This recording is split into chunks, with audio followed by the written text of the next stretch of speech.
Boy George, one of the most recognisable people in British music. A singer and songwriter, he shot to global pop fame in the 1980s as frontman with Culture Club.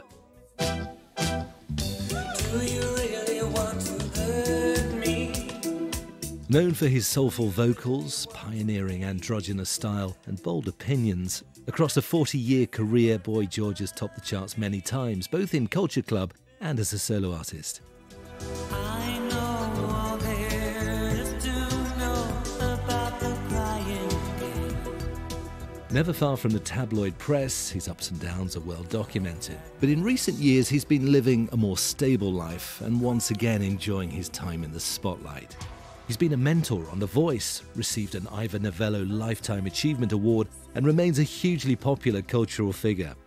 In this episode of This Cultural Life, the Radio 4 programme, Boy George reveals his formative influences and experiences and speaks candidly about the prison sentence that helped turn his life around. I knew I was never going to go back. I knew that I was going to rebuild my life when I came out and was going to change everything. You know, I definitely like who I am now, and I'm very different to the person I was 10 years ago, 20 years ago.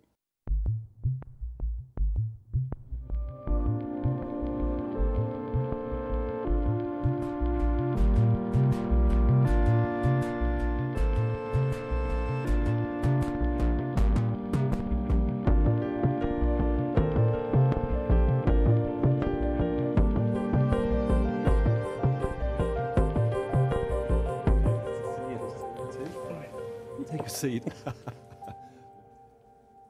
Boy George, welcome to This Cultural Life. Thank you. You were born George O'Dowd in 1961 and you grew up in South London in a working-class Irish family. Tell me about family life. What was it like growing up? Well, I used to think that my family were the most insane family on the planet because we had like chickens, we had like dogs. You know, we stood out and we were like the hillbillies of the road. But growing up, I just thought we were the maddest bunch ever. Did you feel Irish growing up? Very. I mean, my name's O'Dowd. I Yeah. grew up in the 70s with all the bombing and, you know, kids at school would be making comments. And you were very aware of the fact that you're Irish. I used to get called O'Loud. George O'Loud. That was my name at school. And what were your interests at school? In fact, what was your education like? My education was probably spoilt by my behaviour. I wasn't a particularly compliant kid because at home, my dad ruled the roost. You know, what my dad said went. So the minute I left the house, no one was going to tell me what to do, whether it was the church or, you know, the police or the school. So I had a bad attitude towards authority and I wore it proudly and I was always getting in trouble at school. So it only really came to a head when you got your school report, which you tried to hide. You would always try to hide it, you know. And you say your dad ruled the roost at home. He was a tough dad. He was a builder. I mean, he wasn't one thing, but he was definitely prone to, you know, explosions. So he went from being totally calm to being totally angry, and he was a gambler. So if he gambled and won, it was heaven. If he gambled and lost, it wasn't so heavenly. And, you know, my dad was also a brilliant man. He was handsome, he had beautiful handwriting, he could sing, he was super intelligent. And he boxed as well. And he boxed early on. But I think, you know, I think he felt frustrated creatively as a man. I think that, you know, what he did for a living wasn't enough, you know, because later on in his life, he was a Reiki healer. He became very esoteric later on. But in the early days, it just wasn't allowed. He didn't really know how to be a dad. He wasn't good at being a dad. You've talked about your mum a lot in the past and how you get a lot of your creativity from her. My mum was a great seamstress. She was just someone that could cook anything, make anything, tiling, wallpapering. My mum was just one of those people that nothing got in her way, except my dad. My dad got in her way. You know, if my mum put on a tight cardigan, she was having an affair. My mum was very stylish, beautiful clothes, but there were only very few occasions where my mum was really allowed to express who she was. And as a kid, I used to love seeing my mum in full makeup, you know, with her clothes, you know, she used to make these dresses with daisies and have matching shoes. And, you know, I just always loved her dressed up. And later on, when I started to be a bit of an exhibitionist, I think to start with, my mum was against it. And then she thought, no, he's doing what I can't do. So she kind of fully supported me and became a sort of collaborator in a way. Were you an outgoing kid? At what point in your childhood did you think you might want to perform for a living? Started really when I was a kid, singing at the local old people's home. I used to go and do like Roll Out the Barrel and all those Old Man's a Dustman and things like that with my girlfriends. And I was precocious, but not like stage school precocious. I was kept down to earth by my family. You know, there was no, I mean, I wanted to go to stage school, absolutely. And I loved like Opportunity Knocks. I wrote to Opportunity Knocks to try and get on it, you know. So you craved the limelight then? I wanted to be a singer. I wanted to sing, you know, I wanted to be like my heroes, you know, and I wanted to sing. And, you know, every day music was the thing that saved me really from everything. On this programme, Boy George, I ask my guests to choose the most important influences and experiences that have inspired their own creativity. And your first choice is David Bowie. And seeing Ziggy Stardust in 1973, that incredibly landmark tour when you were, well, you would have been 11 years old, I guess. I was just coming up to my 12th birthday. My birthday's in June, so I'm always a bit younger than everyone. So, but that's incredibly young to have seen a Bowie show. Yeah, I was very lucky. My grandmother Bridget had a row with my dad because we were watching Bowie on TV and my grandmother was like, why are you letting him watch? I won't say what she said, that big puff. And I think my dad just went up against her just to be, you know, because they didn't get on, you know. He used to call her Mary Magdalene. And I just managed to get my dad to buy me a ticket. Lewisham Odeon was the place we went to see every band, and often we'd break in and get in for free. Someone would open the stage door or someone, you know, would let you run in. But I couldn't risk that with Bowie. It wasn't something you could risk, like not getting in. So I had a ticket. I had no bus fare to get there, no bus fare to get back. I bunked the bus to Lewisham and I walked back singing Bowie songs into an empty Coke can on the way home.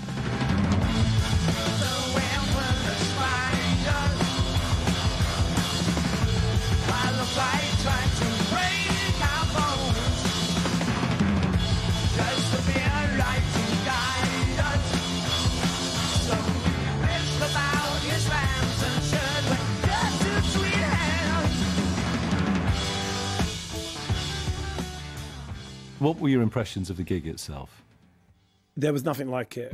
The lighting, the clothing, the subjects, the you know, the songs. I mean, you know, as a kid, it felt like he was just totally talking to me. It felt like he totally got me, you know. We're painting our faces and dressing and thoughts from the skies. It was like, I felt like, you know, he understood who I was and where I was and what I was going to be. That album particularly, when Ziggy Stardust came out, you know, the lyrics on that, a cop knelt and kissed the feet of a priest and a queer for up at the sight of that. You know, it's like, queer? Who's saying that in a song? You know, it's something you got called in school. Yeah. It wasn't something people sung about. So it was just everything about him. It's really interesting, though, that you say the initial appeal was the lyrics, and it was possibly a simplistic assumption on my part that I thought maybe it was the flamboyance, it was the image. I mean, how much did that play a part, and particularly when you saw him on that Ziggy tour? Well, I don't believe you can separate a man from what he does, what he wears, what he thinks, his politics, the way he eats, the way he walks into a room. I think it's all encompassing. So for me, it wouldn't be enough just to see somebody that was a great songwriter but just looked like they were bored or, you know, in track pants. I mean, you know, I was always just drawn to, you know, exciting performers that, you know, but it wasn't just the look, because there was a lot of people that dressed up. And were you aware of Bowie's sexuality or the stories about his sexuality at the time? Because it was never clear, was it, at the time? Well, I think all rock stars, Mick Jagger, you know, Bowie, Mark Bolan, they were all a bit sort of blurring the sort of sexual boundaries, you know, because being rock and roll, you know, you didn't say what you were, did you? What are you into? I don't know. What am I into? You tell me. I think it was partly a sort of pose, but it was also tapping in. If you think sort of homosexuality was only legalised in the late 60s, so it was tapping into that new kind of awareness of, you know, different sexuality. And, you know, if you wanted to be cool, at that point, you embraced what was edgy and dangerous in a way, you know, and misunderstood. And did Bowie help validate those feelings that you had at that time? 1000%. I mean, people say he was straight, but, you know, the thing is, it doesn't matter whether you're straight or gay. It matters whether you take the time to experiment, to be brave.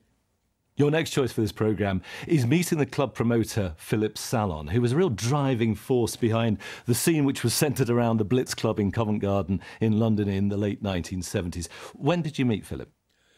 I and my girlfriend Laura went to a punk night at the Lyceum, and because it had been all over the press, they wouldn't let us in with the ripped clothes. They said, you can't come in with those clothes on. So we were standing in the street, lost and forlorn, wondering what we were going to do with our lives. We were all dressed up with nowhere to go. So this is what, 1976? About 76, yeah. And we met this flamboyant guy. He was walking up the road. Not Philip, someone else took us to Bangs, which was a notorious gay club on the Tottenham Court Road. And this guy just liked the look of us, took us with him to the club. And in that club was Philip Salon, dancing on a podium, lipstick and, you know, just looking absolutely fabulous. And we targeted him. I was like, that's my best friend. And I made my girlfriend follow him into the toilets to borrow his black eyeliner. And that's how we became friends. And that was it. After that, he was a big part of my life. Did you know what he did, what his reputation was? Or you just like the look of him? No, I asked him if he was gay and he said, are you interested? And I was like, oh, no. I was terrified because I wasn't out then. Oh, right. I was still in the closet. I had a girlfriend. Oh, when you say girlfriend, I thought you meant a friend. No, I had who a girlfriend. My girlfriend was called Laura. Yeah, she was my girlfriend from school and she was gorgeous. So I'd gone out with her to this club and then, you know, sort of met Philip and then gradually sort of started to go to like gay clubs with Philip, and Laura got left behind. I think she went out with some boy. She went out with a straight boy. It was better for her. What did Philip Salon offer you when you got to know him? Excitement. Philip was the most exciting, energetic person I'd ever come across. He was absolutely as gay as you could come. He was just outrageous. He wasn't someone who pretended to be straight. He was out, you know, and it was kind of a new thing for me to meet somebody who was so bold. So he led you into this scene? He led us like gladiators around London. And, you know, there was one fantastic night with Philip I remember so vividly where we went to one club and we were going to another club and we got in a black taxi and he started changing in the back of the taxi. He was like literally started changing his outfit. He was just 24/7 outrageous, Philip. Like a 24-hour outrageous all the time. There was no off button.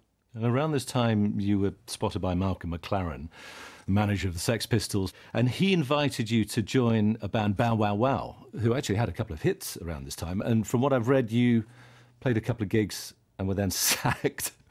So Matthew Ashman was the guitarist who'd been in Bow Wow Wow. Malcolm had stolen Adam Ant's band and formed Bow Wow Wow. And so Matthew used to hear me sing and often said to me, you've got a really good voice.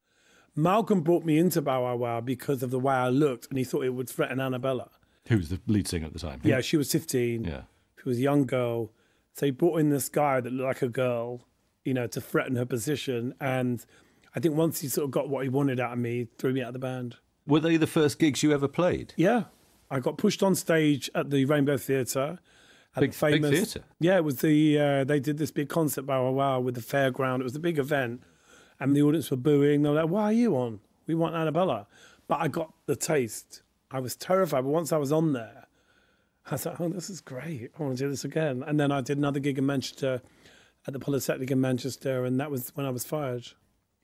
Then in 1980, you formed Culture Club with Roy Hay, the guitarist and bassist Micah Craig, and drummer John Moss. Yes.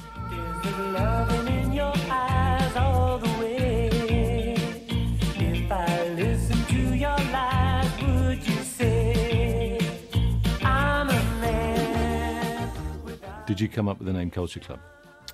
Eventually, we were called Can't Wait Club. We were called the Caravan Club. We were called all sorts of mad things. And then eventually we worked out that we were so, you know, diverse, Jamaican, Irish, Jewish, and then, you know, Roy being sort of a real Essex boy. So we were a real mix of cultures and sort of different types of people, you know. Come a chameleon. You come and go. You come and go. Love will be easy if your colors are like my dream. Red, gold, and green. Red, gold, and green. You released your debut album in October 1982, and then you had an amazingly successful hit single, Do You Really Want to Hurt Me, which went to #1. It was a big hit all around the world. But, I mean, there was a moment when you were on Top of the Pops, which, I mean, I remember very clearly. Everybody in the playground the next day was talking about this appearance. Who was the bloke that looked like a girl, you know? I have danced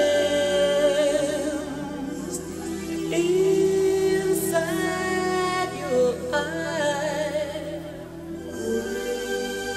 How can I be real?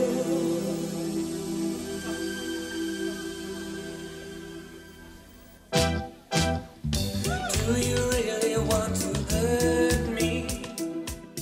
What do you remember of that night? Well, we only found out we were going on the night before. We got a phone call to say there's a spot available on Top of the Pops. We were at the low end of the chart, so we weren't even really eligible to be on there. We got lucky. And in my mind, I wanted to get it just right. I wanted it to be as odd and kind of beautiful as it could be. You know, I spent a lot of time getting ready. If it's love you want from me, then take it away. Everything's not what you see. It's over again. Do you really want to hurt me? Do you really want to make me cry? Everybody was talking about it the next day. It was in the newspapers all week. It's overnight stardom. Did you welcome that? Well, it was interesting because actually the stuff that was written about us was actually quite derogatory and quite homophobic. It wasn't friendly. What people weren't saying, oh, wow. They were saying, what is it? You know, let's not let it near our kids.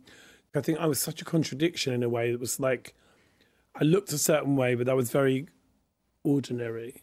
And people were like, oh, that doesn't work. Because, you know, someone like me, you know, you would expect me to be more like my own arse, if you like, you know, going, oh, I'm so fabulous, look at my ass, you know. But I wasn't, I was very common. Very down to And people were earth, like, yeah. I wouldn't say I was down to earth because that's like taking it too far, but I was definitely kind of just, I'd grown up in Woolwich, you know, I'd grown up in South East London. I was common as muck in a way, but I kind of didn't really get why people were so freaked out by what I was doing, but I also liked it. I liked the fact they were freaked out, but I didn't understand why they were so freaked out because I understood even then it was just clothes. It's just makeup and clothes. Why do you care? Do You Really Want to Hurt Me, as I say, was a global hit. I think it went to #2 in America. And that puts you on a totally different level of fame. Because, I mean, it's very rare for a band to break a British band to break America. Especially a band like us. I mean, Especially. it was like, oh my God. But that's the thing, you see. I think people, you know, I think part of the reason why we were successful in America was because we were so British. Did you get any advice as to how to deal with the limelight and that sudden superstar level of fame? Well, everybody thinks they're an expert on fame. You know, everybody thinks they know what you should do and what you shouldn't do. But basically, you know, at the beginning, you're just thrown in front of the headlights. You know, there's no real preparation. And when you're 20, you're not going to listen to someone giving you advice about how to be famous. You know, you're just like, oh, shut up, you know. You just want to get on with it. And I mean, at that point, I even discovered therapy, questioning things I did. It was just I grew up in a family where you didn't discuss your problems. You don't tell outsiders what's going on in the house, you know. So it was really not until quite later that I was like, oh, there's another way of looking at life. You know, growing up, you know, in the beginning of fame, it was a crash course. There was no one helped me at all. The next moment that you've chosen is, I'm going to quote here, meeting Quentin Crisp with Andy Warhol, Keith Haring, Bianca Jagger and Marilyn. That sounds like some party. Where and when? I was in New York and I got a call at the hotel from Andy Warhol's assistant saying, Andy's heard you're in town, would love to invite you to lunch. And they said, would you like to invite anyone? And I said, oh, I'd love to meet Quentin Crisp. And they said, we'll invite him. And he was there. And I'd just done this photo shoot with Avedon, the famous photographer. So when I sat down to lunch, I said to Quentin, he said, oh, Mr. George, what have you been doing? And I said, I just did a shoot with Avedon, and he said, all that running and chiffon, you must be so energetic. I just made myself laughing. And he really was the life of the lunch. Quentin Crisp was, Andy was very like, he didn't really give a lot away, He watched more than spoke. And Quentin Crisp was just so entertaining, it was so funny, and just kept telling stories, and just so lovely. I loved him. So you had requested his presence. So Yeah. he must have, what did he mean to you then growing up? Well, he was a pioneer. He was a liberator. I mean, he was different to us because he apologised to who he was, and we didn't. That was the only thing I didn't have in common with Quentin, but then he got away with what he could at the time. I look at all of those characters like Oscar Wilde, Quentin Crisp, Alan Turing, all the people in America, Harvey Milk, all of those people were people that allowed me to be who I was. As Quentin Crisp said, the life of a homosexual is a sad one.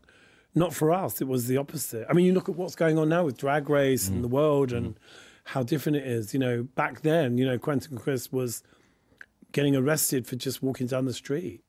Warhol was hosting this lunch then, but then just quietly observing all that was going on. What did he mean to you growing up and developing your own artistry? You see, the thing was, I was completely impressed by Andy Warhol. I loved Andy Warhol, but I was so full of my own self-importance that I couldn't let him know. So whenever we saw him, we were just ourselves. We were like bitchy and funny, and he didn't really get it. He didn't get that London humour. In his diaries, he insults me 4 times. Every single entry is nasty, but it's very funny. I mean, I saw it as I wasn't insulted. I was actually quite pleased that he bothered to mention me. What did he say about you? Oh, that, we're rude to him because he can't answer back and he's not quick enough. And that he says that Cornelia Guest, who was my best friend, she was a sort of society queen. He said she's become horrible, so she's become friends with me. Like we had a bad influence. But he probably had a point though, didn't he? well, he was quite hard to read. He used to come up and say, can I take your picture? And I always used to say, can I take yours? So, yeah, I mean, it's a shame I wasn't nicer to him at the time, but there you go. That's life. You had a very well-documented struggle with drug addiction. When did you first use heroin?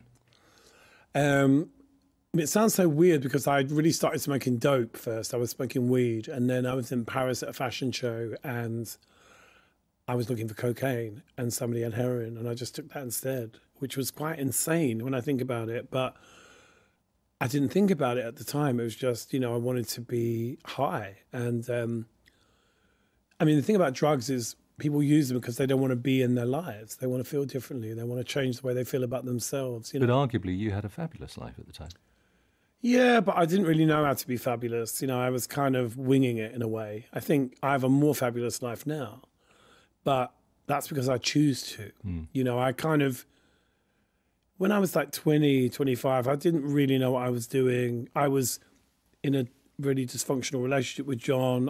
John Moss, the drummer of the John Moss was my boyfriend, but no one knew. It was all there was a lot of arguing all the time. It wasn't a happy time, which is why now I have so much fun, whether it's getting ready for the show, putting on my makeup. The whole thing is fun. There's none of that, don't look at me, which I often hear about other artists. Saying, or yourself, probably back in the day as well. No, never. I was never like that. Never like that in my life. Never, ever tell someone not to speak to me and look at me.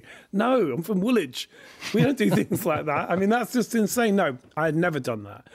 I've been uptight, I've been unreasonable, I've been probably unfriendly and a bit insecure. And you've admitted to prima donna behaviour. Absolutely, but I've never, ever said, if I get in a car, don't speak to me. But it's interesting that you say you were taking drugs to escape. Yeah.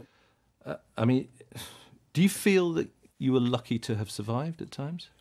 I don't think you think that about yourself because you're so in it when you're doing it that you don't you don't sit around thinking about it. It's only when you get clean and you look back and you think, oh my God, you might see an interview where you're a little bit skew-with. You think, why didn't anyone tell me? And of course they did. People often did say, what are you doing? And I was, I'm fine. So, you talk your way out of a lot. And you see it a lot with artists, where people just kind of almost like can't do anything, especially if you're an adult. You're an adult, you pay your taxes, you've got a bank account. It's very hard to stop somebody when they want to be destructive. And I guess arguably it did get worse because in 2009 you were sentenced to 15 months in prison. The singer Boy George has been jailed for 15 months. He was convicted last year of falsely imprisoning a man at his flat in East London. The court was told he attacked his victim, handcuffed him and hit him with a chain. I know you served 4 months and that was for assault and false imprisonment. How did you cope? Read the book, actually, because I think I explain it, because I think that such a tabloid number it's such a tabloid way of explaining it. And I think in the book, I finally make sense of what actually happened and of what you were convicted of. What I was convicted of is assault, but actually the assault was handcuffing. It wasn't beating anyone up, and I make it really clear in my book. And it was 17 years ago. I paid for my crime and went to prison. That's the worst thing that can ever happen to anyone, to have your freedom taken away from you. It's, if you want to live in a civilized society, you have to accept the way it runs. And I've been through the mill and I've paid. How were you treated in prison? Brilliantly. I mean, obviously, when I went in there, I didn't know what I was going to find, you know. But what I did discover is that who you are outside is who you are inside, you know. And weirdly, you know, people wanted to meet me, and they wanted to, you know, they just wanted to meet me. They were kind of fascinated by me. You say you coped brilliantly in there. Yeah. I mean, how did you cope on a day-to-day basis? I remember my brothers coming to see me on a visit when I first got my first visit, and I remember thinking, I'm so glad it's me and not you three, because they would never have coped. Really? No way. Because I think, I got clean a year before I went to prison, so I had a spiritual program, and I was able to rationalize where I was in my life. I was able to say, this is because of something I did in the past. It's not who I am now. So I knew I was never going to go back. I knew that I was going to rebuild my life when I came out and was going to change everything. You know, I definitely like who I am now. And I'm very different to the person I was 10 years ago, 20 years ago. And you're still writing and still recording. I mean, you've released 9 solo albums on top of the 6 that you recorded. I've released 52 tracks in the last 2 years on Spotify. I've released stuff all the time. I know, I was going to say, but you're very prolific at releasing exactly those individual tracks. So looking back as a songwriter, which is your primary occupation, is there a single song that you are most proud of? Haven't written it yet. Really? There's a few songs already online that I love and think are some of my best work. A song I wrote about Liberace called How to Be a Chandelier. That's probably one of my favourite things I've ever written. Basically, I mean, the industry that I was in doesn't exist, so there's no rules anymore. I don't see why anyone waits around to make a record. It seems so ridiculous. It's so easy to make records. Is that liberating then? Well, when you see people say, oh, they waited 20 years to make an album, why? Why? Like 20 minutes. It's like songwriting is easy. Songwriting is easy. Getting it played is not easy, you know, because you hear all the same things. But as a writer, you're not trying to write another Karma Chameleon. I've got no interest in writing Karma Chameleon. I want something much better than that. So I think I'm in an industry that tries to suppress your creativity, and you always want to get better at what you're doing. And I really do think that the way I perform now as an artist is night and day different to what I did in the 80s. I was uncomfortable. I didn't know what I was doing. I was insecure. And now I'm actually engaged with the audience. There's no fear. Well, I was going to say, what drives you on creatively? Well, what I'm doing now is what keeps me excited. I mean, I'm not particularly interested in the past because the past doesn't exist.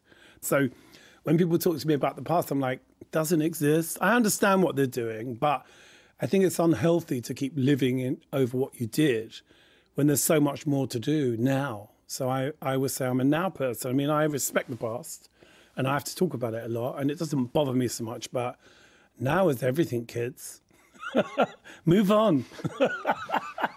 Boy George O'Dowd, thank you for sharing your cultural life with us. That was a really good interview. Thank you. Thanks. They're rare. They are rare. I'm telling you, it's really rare to talk to people that actually go, actually, I really enjoyed that. Thank you.